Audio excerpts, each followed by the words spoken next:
When you do that, Like just before your period.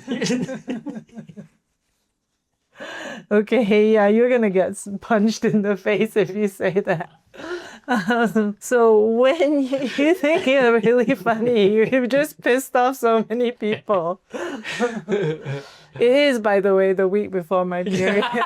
So well done with that.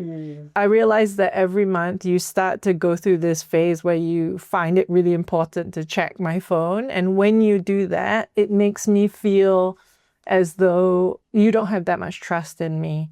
And I'm wondering where that might come from. If there's anything I've done that leads you to feel that way, or anything in your past experiences that make you scared of something happening, can we talk about that? Yeah. Right? Yeah. Yeah, it's quite a good, if you have your wits about you and you're able to be calm enough to approach it like that, I feel like that could probably lead to quite a productive, non-defensive conversation, or at least start one. Anything more to add to that? I just feel like from the person who's the checker, right?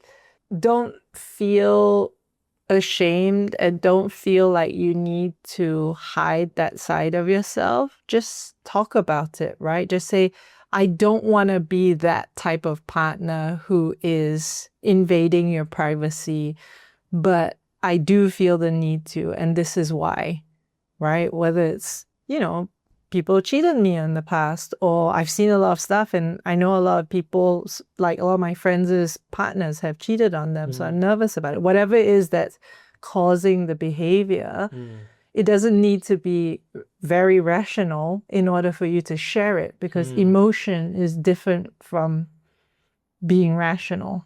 You have a feeling, and it's okay to express what you're feeling. I think that's such a good meta sort of framework for how we can approach any of like our issues that we've identified when we're trying to open up to our partner about it.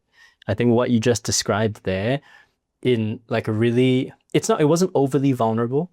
It was just honest, and it was very human I'm obviously paraphrasing because I can't remember exactly what you said, but it's like, there's this thing that I feel, and I don't necessarily want to feel that way, but I do. I want to be honest with you with the fact that I do. And I'd like to together figure out how to make this not a thing in our relationship. Here's what I'm thinking. What do you think? Let's work on this together. Because then the other person is kind of like, oh, okay, like I got some of that shit too. Like we can talk about some of my stuff as well, and let's try and keep each other accountable. And I feel like maybe you give the other person a bit more grace because they've already told you that I'm trying to get better, but I'm not that good at this one yet.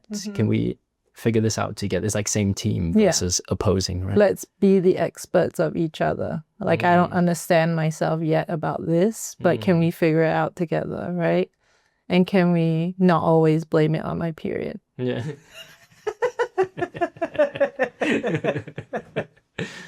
Yeah, I think that's such a good framework.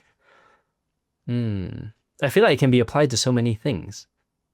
I feel like I'm going to try and write that out as a thing that we can share with people. It's such a simple format as well, right? I think I tend to drag it back into the conversation about men and men's mental health. And I think tools like that, very simple tools like that, are very interesting for me because you say certain words like speak your truth or like vulnerability or whatever, like those types of words. A lot of guys get turned off by it. But essentially what you just did was you being vulnerable. It does come with a little bit of being exposed. But it's definitely approachable for almost every man, right? Because it's not like you're like melting onto the floor and crying and like being all Instagram about it, right? It's a practical thing of almost like a work problem, right?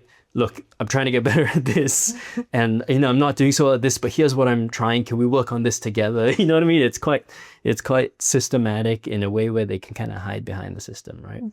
Yeah, I think it's important to be able to explain things and not use jargony words. I think it's fine that people use them. I think language is as such that there's these certain words that are kind of floating around, and it helps people connect and bond when you can associate with a particular word. So I think that's normal. Yeah. But I think it's very important to be able to use simple, easy to explain words that don't use catchy phrases. Yeah. Because sometimes it helps with those sort of people who don't like it. Yeah.